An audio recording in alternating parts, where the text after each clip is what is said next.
Kabut tebal membungkus lembah tandus Asura, mengalir seperti kabut rawa bercampur angin laut.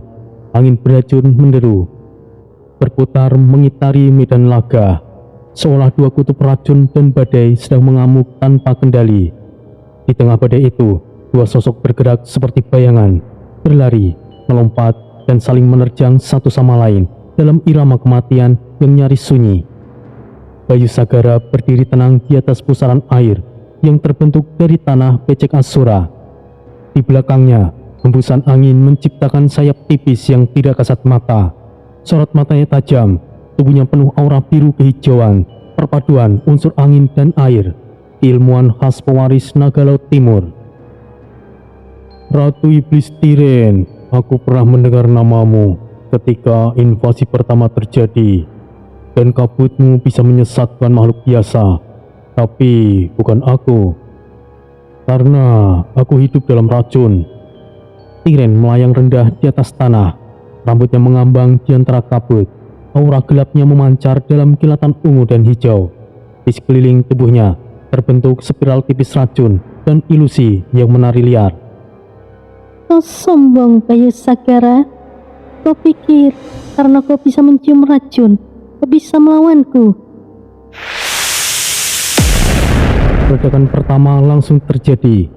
Bayu Sagara mengayunkan lengannya, menciptakan badai kecil yang menyapu kabut beracun.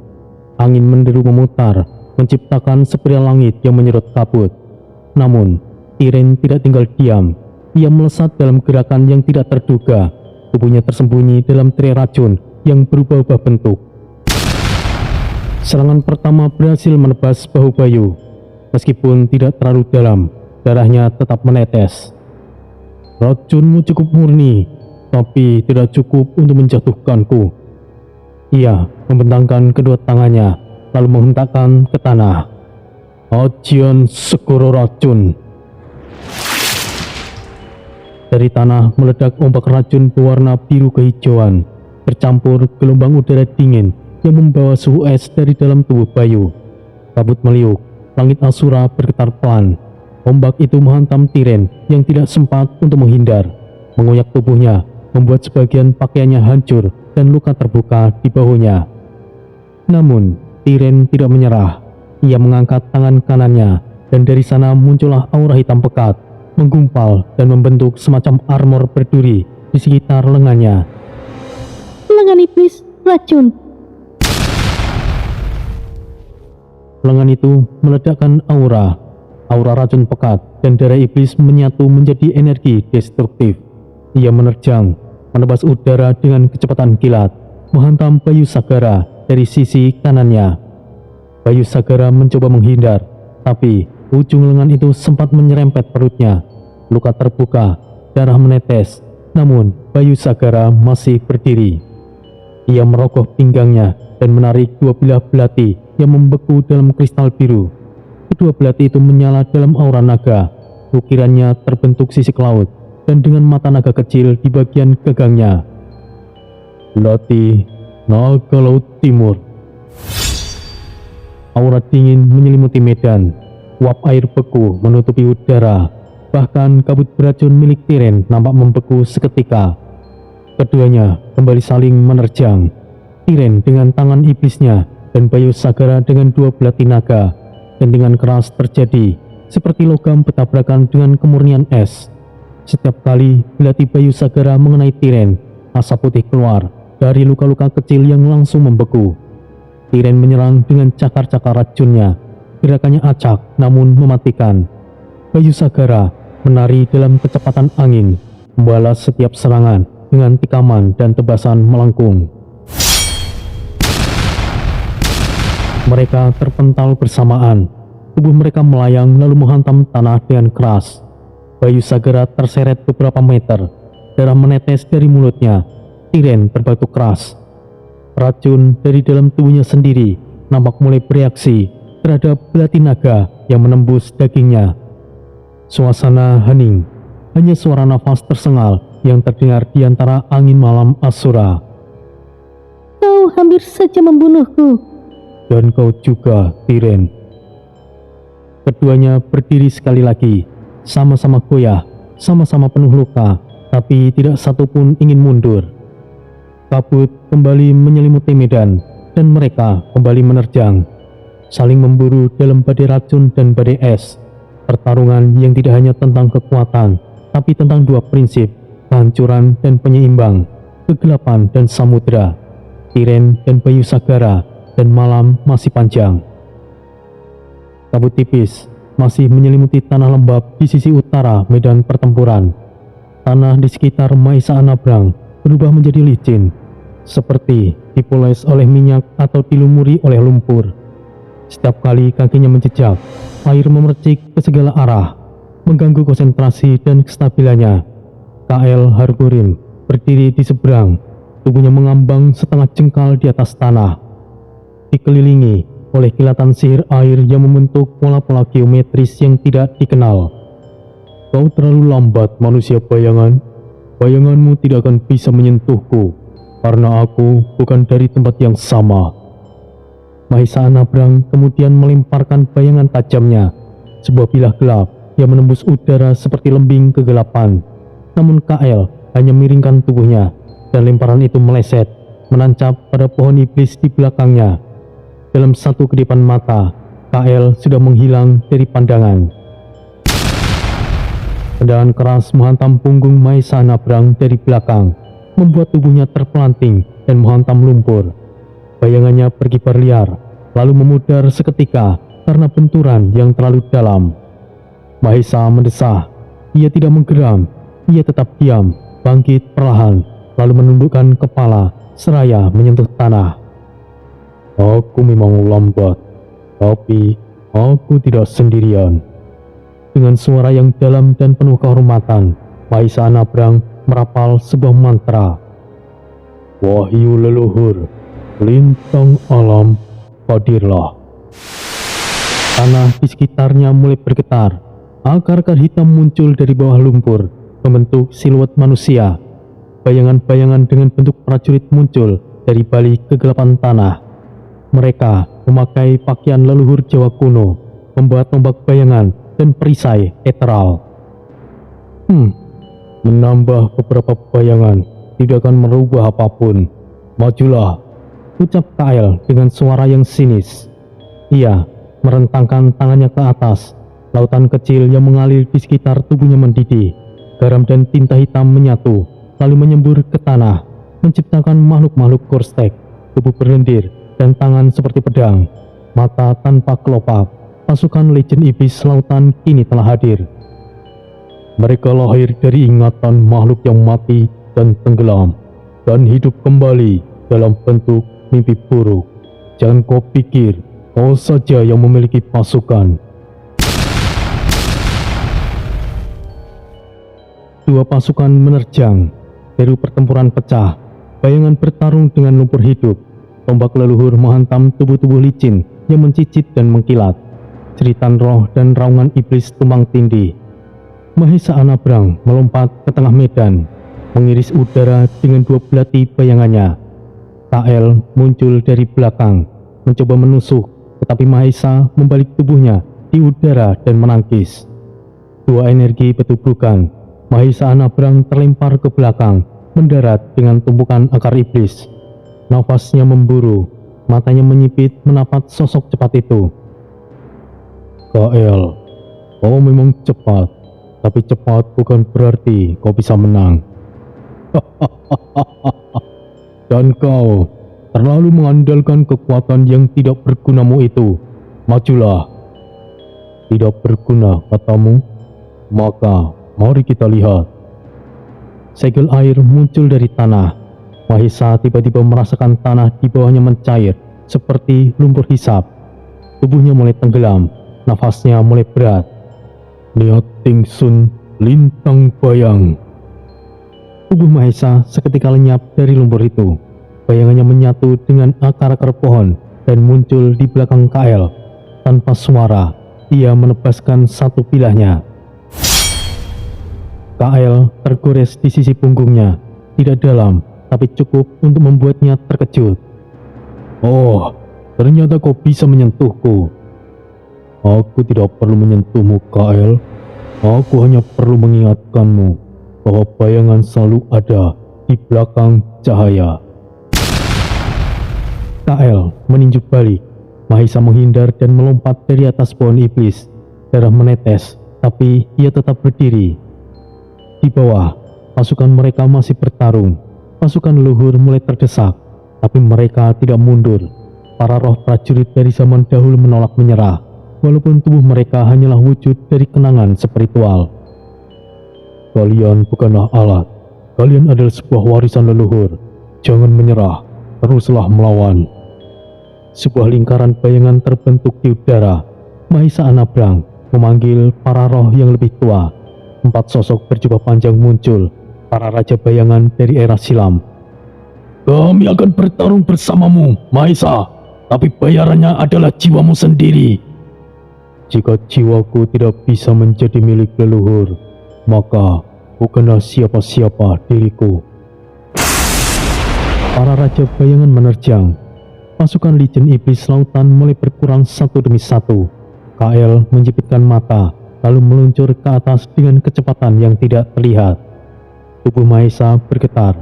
KL muncul di belakangnya, menendang keras dan membuatnya jatuh dari atas pohon. Namun Mahisa Anabrang tidak menyerah.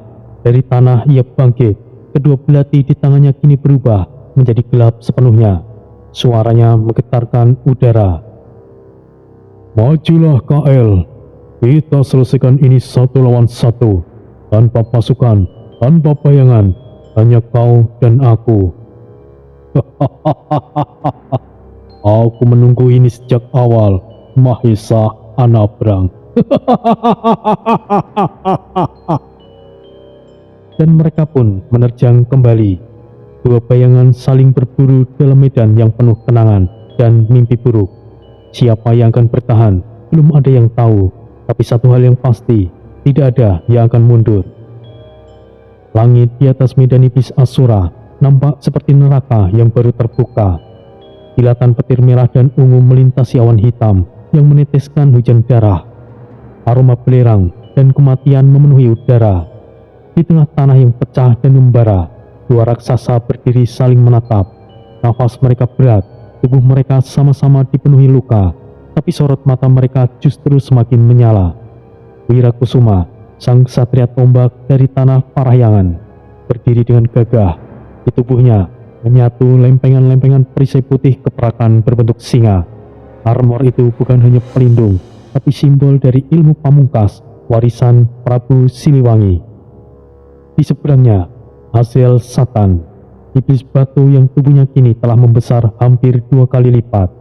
Kulitnya membara merah oren seperti magma yang hidup. Ditumbuhi duri tajam yang berdenyut seperti jantung. Jantung iblis murka telah diaktifkan sepenuhnya. Aku suka kekuatanmu manusia, tapi kekuatanmu tidak akan cukup untuk menjatuhkanku.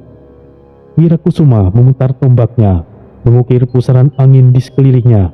Suara senjata itu mengerang seperti auman singa. Realitas sekalipun akan pecah bila dihantam dengan warisan leluhur. Majulah, Azel! Tombak Wira melesat, menusuk dada Azel. Namun Azel menangkis dengan tombak duri miliknya, tombak Duraka. Suara denting 2 pusaka itu membelah langit. Gelombang energi dari benturan mereka menghancurkan puluhan batu iblis di sekitar mereka. Tanah merekah, asap membubung dari kawah yang baru saja tercipta. Kedua raksasa terpental, tapi segera menyerbu kembali. Wirakusuma menyerang di udara. Tubuhnya dilingkupi cahaya putih keemasan. Dari mulutnya terdengar rapalan mantra. Ajian Mega Siliwangi, Kawruh Raja Agung, sambung kaki langit. Armor singanya bersinar lebih terang, dan tubuhnya semakin tinggi, menyamai ukuran Azel. Para singa roh muncul di sekelilingnya, melompat dari udara kosong dan menggigit udara, siap untuk menyerbu. Azel mengaum keras, suaranya membelah langit. Kemarilah, karena jantungku adalah kemerahan Sang Agung. Azel memukul tanah dengan tinjunya. Darah iblis keluar dari pori-porinya dan menyebar menjadi tombak duri di udara. Puluhan duri itu terbang mengarah ke arah Wira. Wira menangkis sebagian dengan tombaknya, sisanya dihantam oleh bayangan singa pelindung. Tapi satu duri berhasil menembus armor dan melukai bahu Wira. Darah menetes dari tubuh Wira Kusuma, tapi ia tetap tenang. "Laki, lakukan laki!" Wira Kusuma menghentakkan kakinya ke tanah, membangkitkan pusaran energi dari dalam bumi. Singa putih besar muncul dari dalam retakan, singa Agung Prabu. Singa itu melompat dan menggigit bau Azel, membuat iblis itu terhuyung. "Ah, sial, singa kurang ajar!" Dalam momen singkat itu, Wira sudah berada di depan Azel. Tombaknya menusuk mata Azel, bukan tembus, tapi cukup untuk membutakan sementara. Azel meraung dan menebas dengan tombak duraka ke samping, memaksa untuk Wira mundur. Tubuhnya gemetar, jantung iblisnya berdetak gila, mengirim gelombang panas dari tubuhnya sendiri. "Aku akan melompatmu, manusia keparat!" Ia melompat dan menghantam tanah dengan seluruh tubuhnya. Tanah meledak, energi merah menyebar ke segala arah. Wira mengaktifkan ajian pertahanan pamungkasnya. "Niat Tingsun ajiku perisai macan tanding." Ledakan menghantam tubuhnya, tapi armor singa menahan sebagian besar dampaknya. Wira Kusuma terpental sejauh puluhan meter, namun ia masih berdiri. Dari kejauhan, Mahesa, Bayu, dan lainnya bisa merasakan getaran dari pertarungan dahsyat tersebut. Setiap kali tombak Wira Kusuma menyambar, tanah langsung pecah. Setiap kali Azel mengamuk, udara langsung terbakar. Namun, meskipun saling menyakiti, tidak satu pun dari mereka berhenti. Darah menetes, mata mereka tajam. "Jika kau adalah iblis murka, maka aku adalah warisan amarah cahaya." Ia mengangkat tombaknya tinggi-tinggi. "Tombak Siliwangi, tusuk rasa semesta!" Tombak itu menghantam jantung Azel secara langsung. Darah iblis menyembur. Azel meraung, tapi tidak tumbang. Ia tersenyum dengan wajah berlumuran darah. "Kau hampir membunuhku, tapi aku masih di sini, manusia. Dan aku masih berdiri, iblis keparat."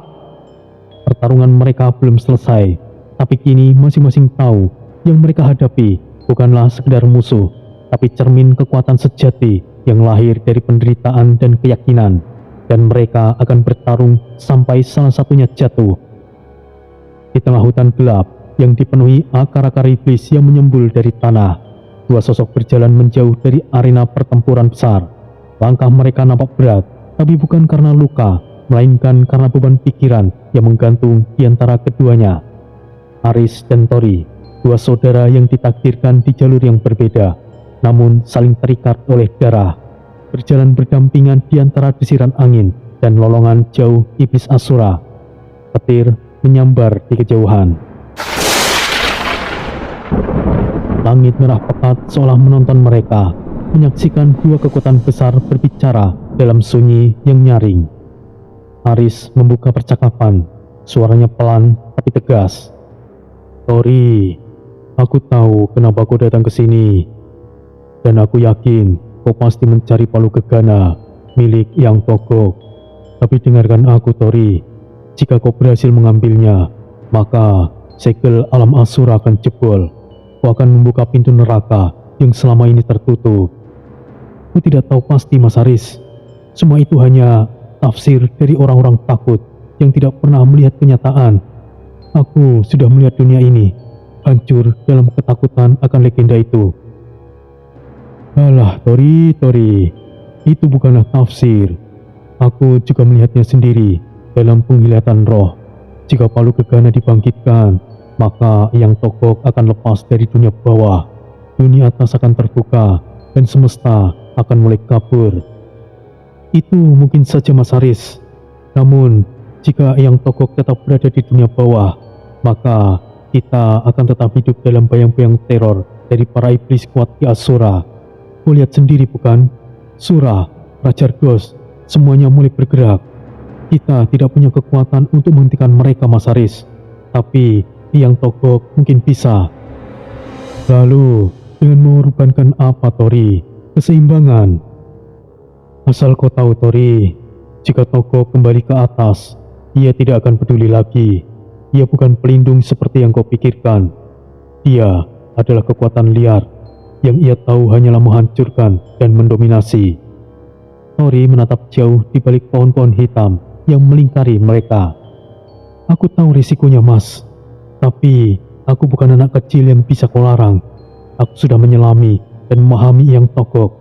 Aku tahu batasnya. Palu Gegana adalah nyawa baginya. Jika Dajjal kembali dengan kekuatan penuhnya, kekuatan Yang Togok sangat diperlukan. Aku memikirkan jangka panjang, bukan risiko yang memang sudah akan terjadi pada dunia manusia. Setidaknya aku bisa menunda, memberikan kesempatan kepada keturunan kita. Pasti ada batasnya, Tori. Togok juga punya batasan. Yang Togok bukanlah makhluk yang biasa diajak untuk membuat perjanjian. Kau pikir setelah kau serahkan palunya, ia akan mendengar kata-katamu? Jangan terlalu naif, Tori. Menunda kehancuran. Tidak. Kau hanya akan memberikan rasa sakit kepada keturunan kita. Jika harus merasakan bencana, maka cukup generasi kita yang merasakan. Apakah kau tega keturunan kita akan merasakan kehancuran? Aku tidak berharap Yang Togok mendengarkanku, Mas. Aku hanya berharap ia cukup kuat untuk membuat para iblis itu takut. Itu saja. Dunia butuh teror yang bisa menaklukkan teror lain. Bukan soal tega atau tidak. Jika aku bisa menunda kehancuran, maka keturunan kita juga bisa melakukannya. Bukan untuk diri kita, Mas.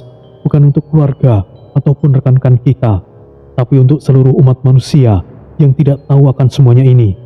Apakah kau tidak menyadari makna dari kesatria Nusantara?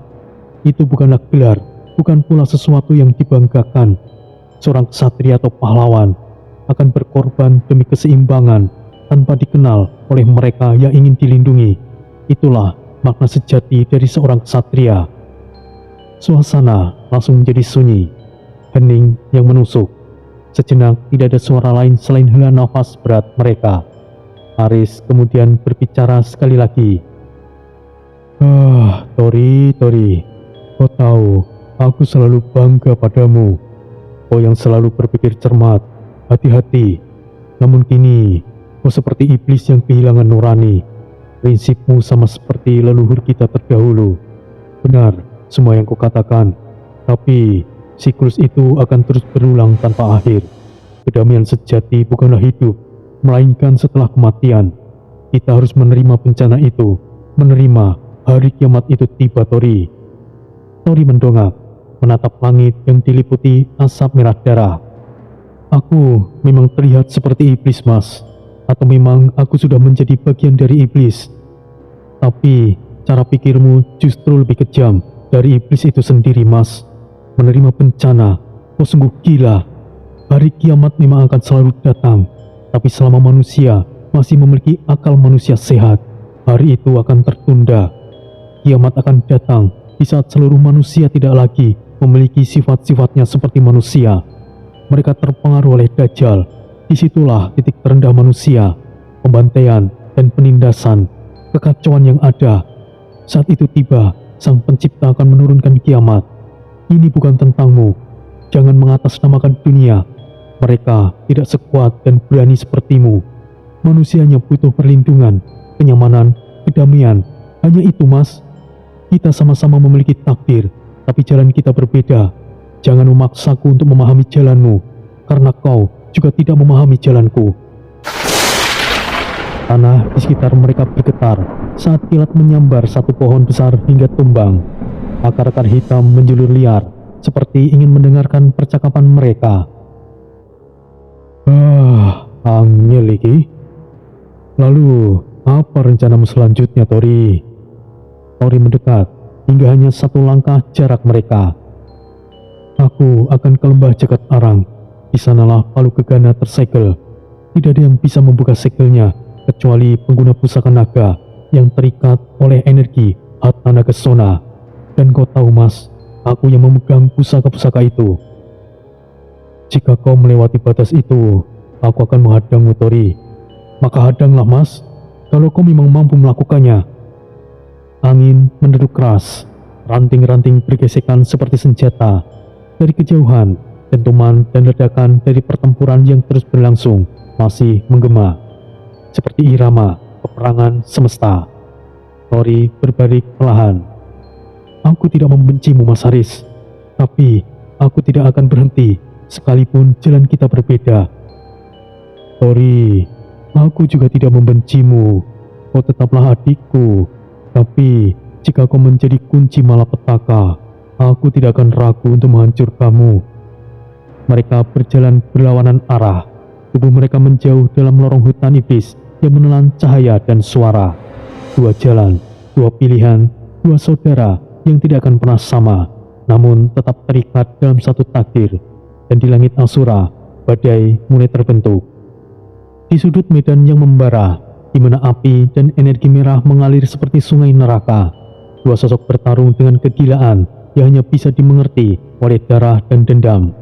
Putra Sidan, sang kakak, tubuhnya kini dikelilingi aura leak tingkat kedua.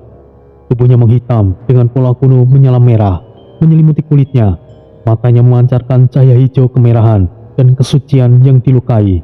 Sementara itu, Red Baron adiknya dengan tubuh yang penuh luka, darah hitam menetes dari rahangnya, tetapi ia berdiri dengan kekuatan penuh. Meskipun tubuhnya mulai goyah, ia menolak untuk jatuh. Dan leak mode brutal telah mencapai batasnya.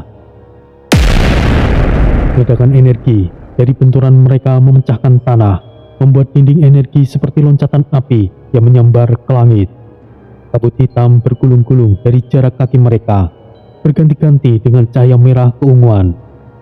Kau bukan lagi adikku, kau makhluk najis yang mencoreng garis leluhur Sidan. Dan kau masih percaya garis darah lebih penting dari kebenaran. Putra menyerang lebih dulu, meluncur seperti anak panah api. Dengan pedang leak berbentuk harimau putih menyala, Red Baron menangkis dengan sabetan cakarnya, namun ia terpental. Tubuhnya menghantam batu iblis dan retakannya menjalar ke seluruh tebing di belakangnya.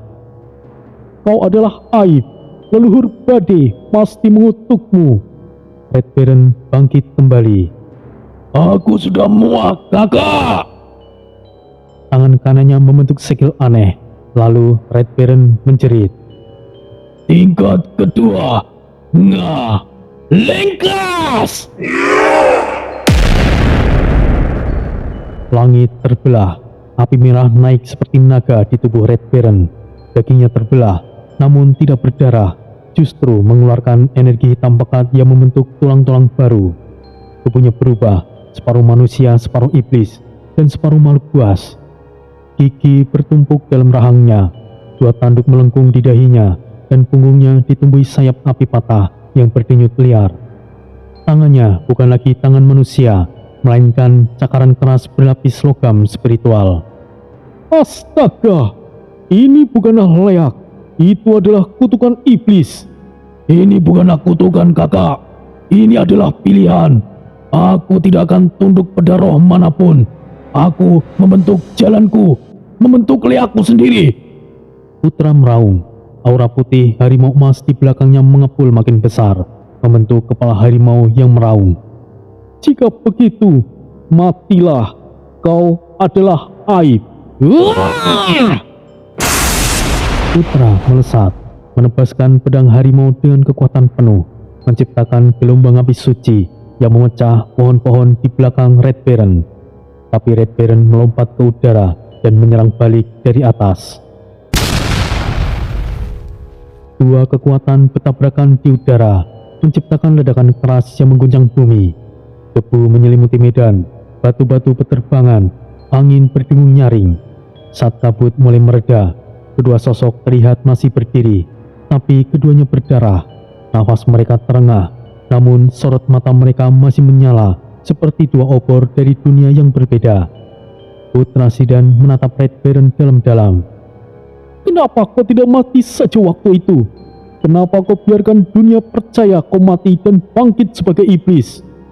Karena kematian waktu itu bukanlah akhirku, kakak. Dan bangkit sebagai iblis adalah satu-satunya agar aku bisa menebus Penebusan menuju jalan yang benar, kakak. Omong kosong. Mau kau menjadi iblis, kau tetaplah lemah. Iblis adalah eksistensi kehancuran. Tidak ada jalan benar sebagai seorang iblis. Kau sungguh naif. Tapi aku hidup dan membuktikan itu. Aku tidak peduli dengan ajaran leluhur atau apapun itu. Aku meyakini jalanku sendiri. Duel belum selesai, tapi sesuatu yang lebih besar telah terjadi. Pemahaman. Mereka bertarung bukan hanya dengan tubuh, tapi dengan masa lalu, dengan harapan dan luka yang tidak pernah sempat disembuhkan. Dan dalam dentuman berikutnya, mereka saling menerjang kembali, tanpa ampun, tanpa belas kasihan, dan tanpa ragu. Perang dua saudara masih belum selesai. Di dalam hutan terdalam yang gelap dan dipenuhi bisikan para roh iblis tua, pertarungan antara Ratna Dewi dan Dodi telah mencapai titik yang paling kelam. Ranting-ranting patah, akar-akar tanah tercapik oleh ledakan spiritual, dan di udara dipenuhi kabut pekat dari energi yang bentrok. Ratna Dewi berdiri dengan nafas tersengal, rambutnya kusut, jubahnya robek, dan matanya penuh cahaya roh yang mulai meredup. Di sekelilingnya, para roh leluhur yang tadinya ia panggil satu persatu memudar, seperti ditiup angin. Lodi berdiri di depannya, tenang, tidak terluka sama sekali. Angka di dahinya bersinar merah menyala, angka 010. Ledakan terakhir dari Ratna mencoba menghantamnya dengan kekuatan roh api, tapi Blodi menangkis hanya dengan mengangkat tangan, memutar energi, dan melemparkannya kembali ke tanah. Ratna Dewi terjatuh, terguling di tanah, terselip di antara akar dan batu. Darah segar menetes dari sudut bibirnya, nafasnya mulai terputus. Kenapa kau tidak menyelesaikan ini? Blodi tidak langsung menjawab. Ia hanya duduk perlahan di atas batang pohon besar yang tumbang, menatap langit yang gelap dengan daun-daun yang seolah membeku oleh aura mereka. Apakah kau pikir aku akan setega itu membunuhmu? Setidaknya kau sangat mirip dengan Dina, dan jiwaku saat ini sangat memberontak bahkan untuk memukulmu. Ratna mengerutkan alis, tubuhnya bergetar bukan karena luka, tapi karena rasa yang tidak dikenal merambat di benaknya. Apa maksudmu? Tentu saja, salah satu jiwaku adalah Narendra, suami dari Rara dan sahabat saudaramu Dina. Meskipun kau mengatakan yang sebenarnya, tapi aku tidak bisa mempercayaimu. Kau adalah iblis yang tidak mungkin aku percayai. Ya, itu terserah kau. Ratna Dewi menatapnya tajam, tapi tubuhnya gemetar, bukan karena benci, tapi karena ketakutan pada kenyataan yang tidak bisa ia pahami. Hei perempuan, aku tidak meminta kau percaya padaku, tapi jika kau mau tahu, panggil Dina, panggil jiwanya. Aku tahu kau bisa melakukannya. Ratna Dewi masih terdiam, tapi di tangannya gemetar saat menyentuh tanah, melukis segel roh dengan darah di ujung jarinya. Ia tidak berkata apa-apa, hanya menutup mata. Atas perintahku para roh leluhur, aku memanggilmu, roh saudaraku, hadir dalam bisikan langit. Dina, dengarkan suaraku, datanglah. Angin bergemuruh pelan, udara tiba-tiba menjadi sangat dingin. Di balik bayangan pohon, muncul cahaya biru pucat, seperti roh yang terlepas dari dimensi lain. Bentuknya samar, tapi kemudian membentuk sosok wanita muda berpakaian peri. Rambut putih panjang menjuntai, dan matanya sayu namun bersinar. Ratna, apa yang kau lakukan? Dina. Roh Dina melayang ke arah Blodi, yang kini tubuhnya gemetar hebat. Matanya berubah-ubah warna, antara merah, biru, ungu, dan seolah ada kekacauan besar di dalam dirinya. Dan kemudian tubuh Blodi meledak sejenak, energi jiwanya terbuka, dan di tengah semburat energi itu, satu jiwa muncul, wanita, Rara, cantik, lemah, dan penuh rindu. Sosok itu terlihat menangis. Tangisan itu menghancurkan keheningan. Rara melayang pelan ke arah Dina, lalu merangkulnya seperti roh biasa. Pelukannya penuh energi, cahaya menyebar ke seliling hutan. kabut memudar, pepohonan mengeluarkan cahaya lembut. Akhirnya aku bisa bicara padamu. Dina memegang wajah Rara, sama-sama menangis tanpa suara. Dunia seperti berhenti berputar untuk mereka. Sementara itu, Glody kembali ke bentuk awal. Tubuhnya lemas, jatuh ke tanah seperti boneka kosong. Nafasnya tersengal, tapi ia masih hidup. Ratna Dewi menunduk, terdiam, menyaksikan dua roh bersatu. Ia tidak sanggup berkata-kata. Beberapa menit berlalu dalam keheningan. Lalu, Rara menoleh ke arah Glody, ke tubuh yang telah ia tempati. Terima kasih sudah menjadi rumah untuk bagian kecil jiwaku. Sosok itu pun menghilang bersama Dina dalam pelukan cahaya. Sebuah bunga peri mekar di tengah-tengah pertempuran. Satu-satunya tanda bahwa pertemuan itu benar-benar terjadi. Ratna menoleh ke arah Glody yang kini membuka matanya perlahan. Sekarang, apakah kau tahu segalanya dan kau mulai percaya? Ratna mengangguk, tidak lagi marah, tidak lagi takut, hanya keheningan. Langit timur laut mendadak berdenyut seperti jantung makhluk hidup. Kabut merah menggumpal pekat dan menjerit seperti jiwa-jiwa yang dicapik dari tubuhnya sendiri. Suara berat dan mendalam terdengar dari kejauhan. Itu bukanlah guntur biasa. Itu seperti suara genderang neraka, simbol perang tertinggi dari kerajaan Raja Ardos. Bayu Sagara yang sedang bertahan dari serangan Tiren mendongak. Oh sial, apalagi itu? Belum sempat ia menjawab dari pertanyaannya, langit mulai robek seperti tirai kain raksasa yang dicakar oleh api. 3 meteor hitam menyembur dari langit dengan kecepatan yang luar biasa, membelah udara dan melumat pepohonan saat mendarat. Tanah bergetar, udara seperti tercekik.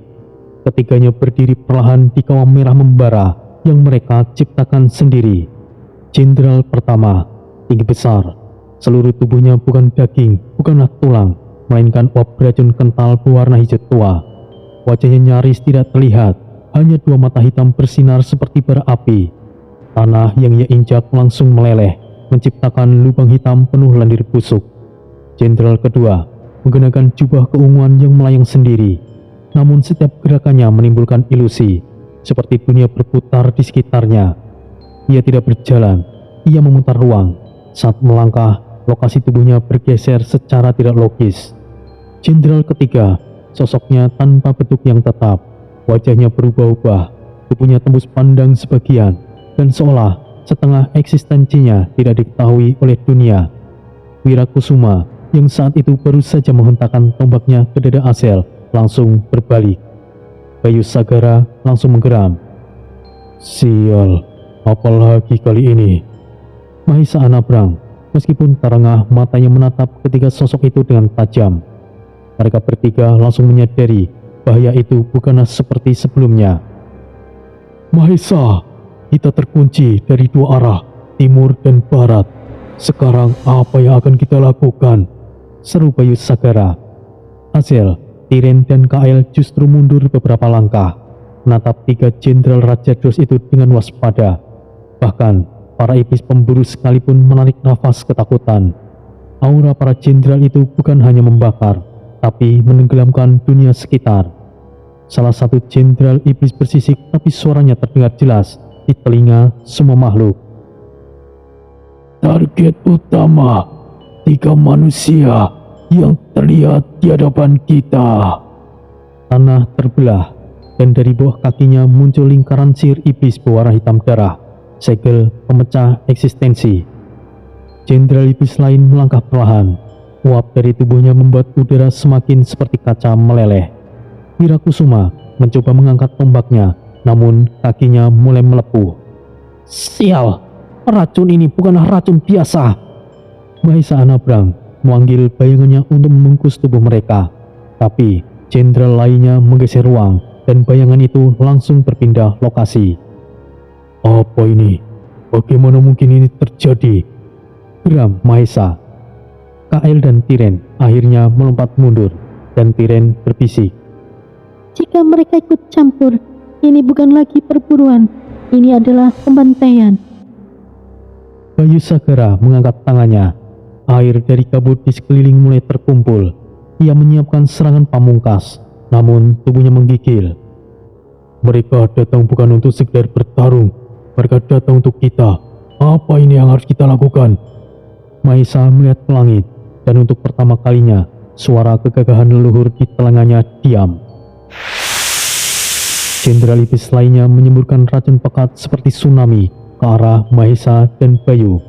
Wirakusuma mengayunkan tombaknya, membelah sebagian kabut itu, namun racunnya menempel seperti lintah spiritual. "Arus, kami terkepung!" teriak Mahesa. Suara itu menggema ke seluruh hutan, menembus ke telinga Aris, Tori, Ratna, dan Putra. Di sisi lain pertempuran, namun jaraknya terlalu jauh dan celah sudah tertutup. Salah satu jenderal iblis berbalik menatap Azel dan Kael. "Langkahi kami, dan kalian akan dihapus." Salah satu iblis mendekati Bayu Sagara.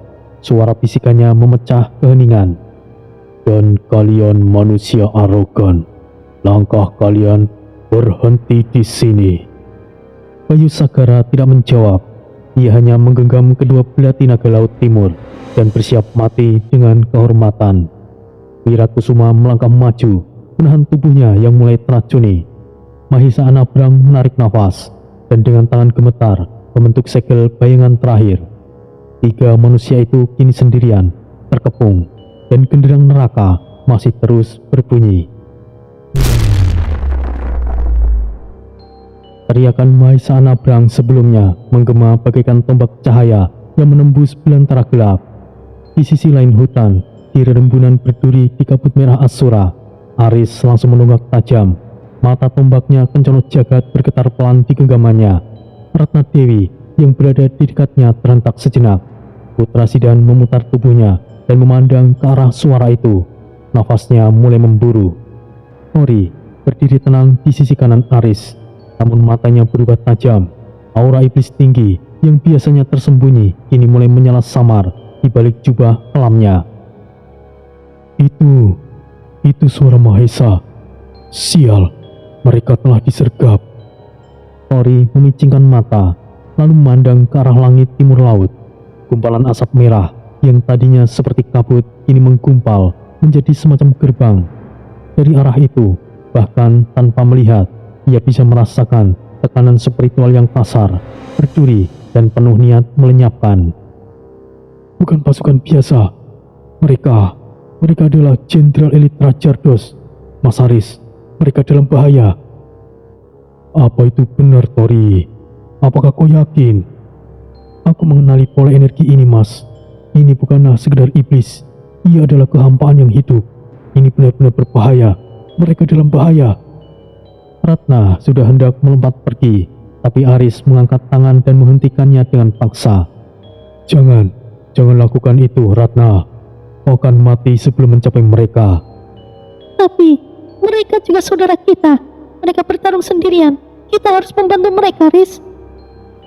Kemudian Ratna Dewi menunduk, tangannya menyentuh tanah. Para roh samar muncul di sekitar jari-jarinya. Ratna memejamkan mata lalu berbisik.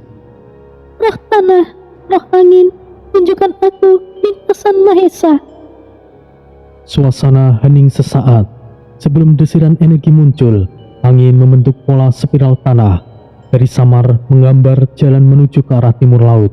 Namun, jalan itu terputus di tengah. Mereka benar-benar telah terisolasi. Ruang sekitar terkunci oleh kekuatan dimensi. Bukan sihir biasa. Mereka tidak akan bisa keluar, dan kita mungkin tidak bisa masuk. Jika aku membuka jalur kekuatan iblisku, aku bisa menciptakan celah. Tapi itu akan menarik perhatian Rajardos. Dia akan tahu aku ada di sini. Jangan lakukan itu, Tori. Dan jika itu artinya bukan hanya mereka, kita semua juga bisa menjadi target. Keheningan mendadak menyelimuti mereka. Kabut menggantung rendah. Debu neraka menari di udara seakan ikut menahan nafas. Lalu, dari sisi lain pepohonan, langkah pelan terdengar. Bloody muncul, tubuhnya sudah penuh goresan, namun matanya tidak kalah tajam. Ia memandangi Aris dan Tori. Aku sudah memastikan semua wilayah tidak ada yang aman. Apakah situasinya seburuk itu, Bloody? Ya, tidak ada jalan lain. Tapi aku punya cara, tapi harus cepat. Semuanya langsung tertuju padanya. Benarkah? Bagaimana rencanamu? Sebentar, ada jejak jalur dimensi yang tersisa dari pertempuran sebelumnya. Jalur yang tidak stabil, tapi masih bisa ditembus. Jika kita kerahkan kekuatan spiritual bersamaan, kita mungkin bisa membuka celah kecil ke lokasi Mahesa berada. Apakah itu tidak beresiko? Segala hal pasti memiliki resiko. Baiklah, jika begitu, kita lakukan Ratna. Siapkan roh penjaga arah. Tori, bantu Bloody membuka ruang. Aku akan menjamin keseimbangan energinya. Mereka semuanya bergerak cepat, tanpa perlu perintah panjang. Ratna Dewi menyiapkan segel serap energi dari ilmunya, serta memanggil roh leluhur pelindung jalur jiwa. Bloody membentuk cincin gelap dari darahnya sendiri, dan Tori berdiri di tengah pusaran. Aura iblisnya kini membentuk garis cahaya yang menyilang ke langit. Dalam satu hentakan energi, tanah pecah, udara melengking, tapi jalur itu terlempar balik dan celah tidak terbuka. Semua terhempas mundur beberapa langkah. Tori mencengkeram dada. Sial, ini gagal. Tidak cukup tenaga Tori. Jika begitu, kita lakukan sesuatu yang lebih gila. Kita tembus dari sisi atas, lewat puncak bukit, terowongan batu iblis di atas menara Mahesa. Itu jalur istana di atas, daerah yang sangat berbahaya. Bahaya adalah sesuatu yang sedang semua hadapi saat ini, dan inilah kesempatannya. Baiklah. Ini merepotkan. Jika begitu, kita akan bersiap. Di kejauhan, genderang neraka masih bergema. Mahesa, Wira, dan Bayu bertarung sampai darah mereka menodai udara. Tapi di sisi lain, Aris, Tori, Ratna, dan Bloody telah berdiri dalam satu keputusan. Pertempuran itu bukan lagi antara iblis dan manusia, tapi tentang menyelamatkan apa yang layak untuk diselamatkan. Dan untuk itu, mereka harus melanggar logika ruang dan waktu. Langit meledak merah, udara bergetar hebat, dan tanah retak seperti nafas alam Asura ditarik paksa. Di kejauhan, dari sisi timur laut, kabut beratun menjalar seperti ular-ular raksasa yang merayap di udara, menghitamkan horizon. Dan dalam sekejap, 3 bayangan turun dari langit. 3 iblis, 3 kekuatan pemusnah, dan 3 jenderal elit dari istana Rajardos. Mereka mendarat di medan pertempuran, dan segera efeknya terasa, bahkan sampai ke titik bentrokan antara Sura dan Raka Wisesa. Satu hantaman keras dari Sura yang dibalas oleh gada kembar Gadar Variam dari Raka Wisesa menciptakan ledakan besar di tengah mereka. Namun, sesaat setelah ledakan itu, aura asing mulai masuk. Racun menyelimuti udara, dimensi mulai bergetar, dan ruang di sekitar mereka bergoyang. Raka Wisesa dalam wujud raksasa ajian Durga Hanuman menyipitkan matanya. Keringat menetes dari dahi lebar penuh cahaya ajian. Sura yang sebelumnya tertawa dengan gila kini berhenti. Pedang Drakjalnya yang memancarkan aura merah hitam yang tidak terkendali berhenti tepat sebelum menebas leher Raka. Rajardos benar-benar menginginkan mereka. Bisik Sura nyaris seperti gumaman kosong di antara dentuman energi. Gelombang ilusi menyapu daratan, ruang melengkung, waktu mendadak terasa lambat. Sura memalingkan wajahnya ke arah timur, di mana pasukan elit Rajardos ini telah mengguncang sisi medan lainnya. Mata iblisnya menyala dengan samar. Bahkan, aku tidak ingin mengacaukan kehendak Rajardos, bukan untuk sekarang. Dan kau, Raka Wisesa, kau harus tahu, hei penjaga manusia, perang ini akan jauh lebih besar dari yang kau bayangkan. Raka Wisesa menahan nafas. Aura raksasanya berdenyut turun pelan, tapi tidak lenyap. Aku tidak menyangka akan menjadi semakin merepotkan seperti ini. Sepertinya aku tidak bisa lagi menutupi identitasku jika situasi semakin memburuk. Batin Raka Wisesa. Keduanya saling menatap. Tidak ada kata berikutnya, hanya desiran racun yang terdistorsi yang kini mulai menyusupi tempat mereka berdiri. Di sisi lain pertempuran, Putra Sidan dan Red Baron masih terkunci dalam duel brutal. Tubuh keduanya penuh luka, darah, keringat, dan energi spiritual membakar udara di sekitar. Teriakan mereka bergema, saling hantam, saling mendorong. Lihatlah dirimu, kau adalah iblis, kau telah mencoreng kesucian leluhur. Red Baron berdiri, tubuhnya membara dalam wujud gabungan leak dan kekuatan iblis. Nafasnya berat, tapi matanya tetap tenang. Aku mulai bosan dengan kata-kata itu, kakak. Tidak perlu banyak omong jika ingin membunuhku. Majulah! Putra Sidan melompat, menerjang, tapi sebelum cakar bertemu dengan tubuh Red Baron, sebuah getaran memecah langkah mereka. Kedua tubuh itu terpental beberapa langkah ke belakang. Dari arah barat, aura Aris menyembur, tangan kanannya terangkat tinggi. Berhenti semuanya! Putra langsung menatap Aris dengan marah. Apa yang kau lakukan di sini, Res? Aku akan membunuhnya. Bukan waktunya untuk egois, Putra. Lihatlah, ada di mana kita sekarang. Red Baron tertunduk. Namun saat ia ingin bergerak lagi, suara lain menghentikannya. Red Baron, cukup, hentikan. Kita semuanya punya luka, tapi sekarang perang lebih besar sedang menanti kita. Tori berdiri di belakang Red Baron, tangan kirinya menyentuh punggungnya. Dan untuk pertama kalinya, Putra Sidan terdiam, nafasnya terengah, darah menetes dari lengan kanannya. Leak di tubuhnya mulai memudar. Red Baron pun perlahan meradakan wujud brutalnya. Mereka semua kini menatap langit timur laut. Genderang perang masih terdengar, tapi lebih dalam, lebih mengerikan. Genderang neraka itu bukan hanya bunyi, tapi pernyataan untuk pemusnahan. Kalian paham bukan? Kita tidak bisa bertarung satu sama lain sekarang. Jika kita tetap terpecah, mereka tidak perlu membunuh kita. Kita akan mati dengan sendirinya. Putra Sidan akhirnya mengangguk pelan. Red Baron tetap diam, tapi tidak melawan. Tori dan Aris saling pandang, tanpa kata, tanpa kesepakatan formal. Mereka tahu pertempuran berikutnya akan menyatukan mereka atau mengakhiri semuanya. Kembali di sisi Sura dan Raka Wisesa, keduanya kini berbalik arah, perlahan menjauh. Sura melangkah sambil berbisik pelan, namun suara itu terdengar hingga jauh. Jika Raja Ardos ingin mereka, aku akan biarkan. Tapi saat waktu tiba, tidak ada satupun dari kalian yang akan bisa berdiri. Raka Wisesa menatap ke langit, dadanya masih membakar dari pertarungan barusan.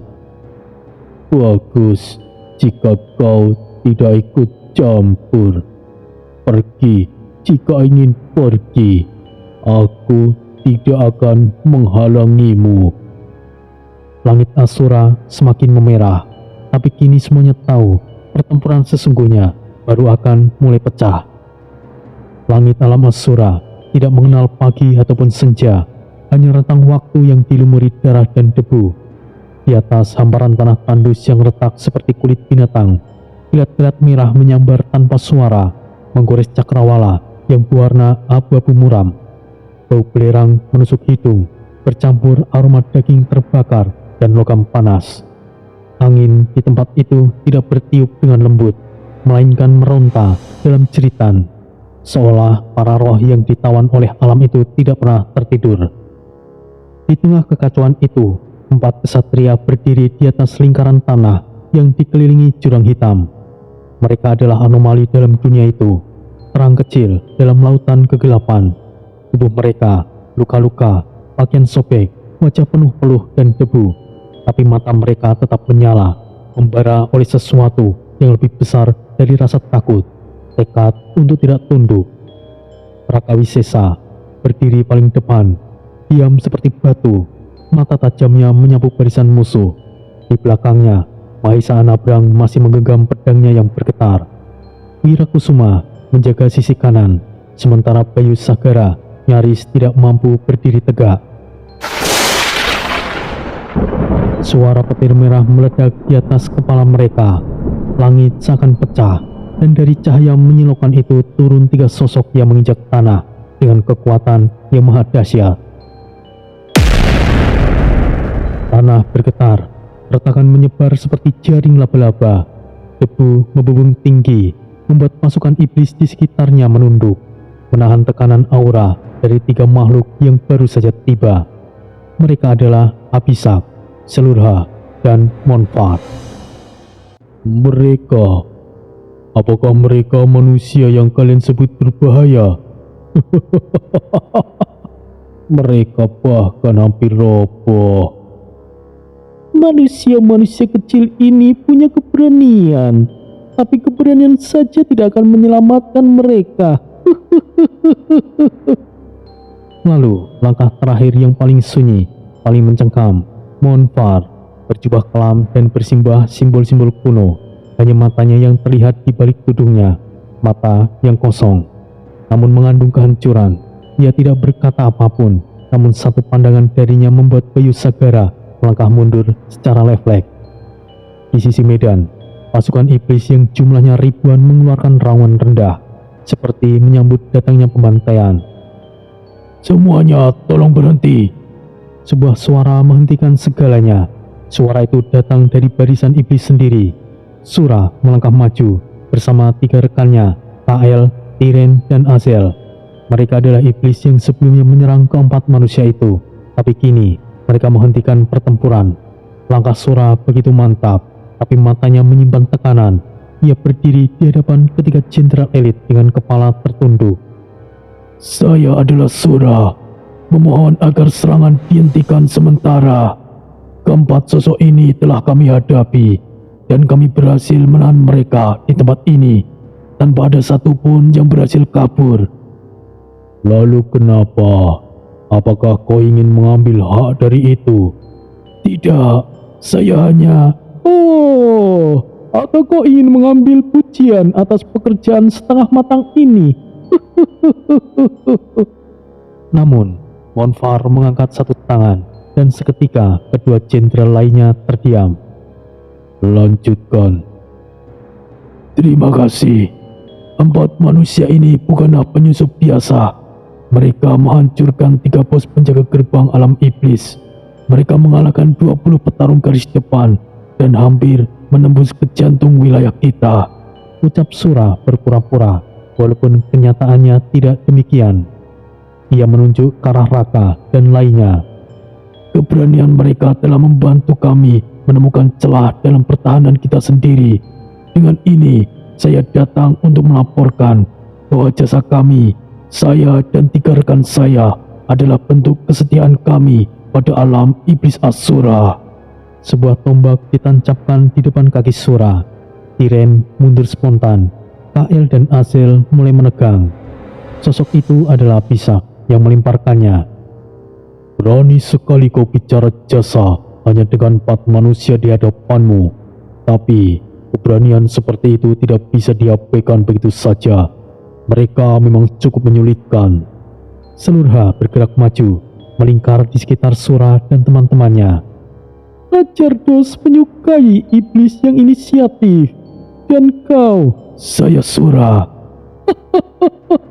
Sura, kau punya potensi.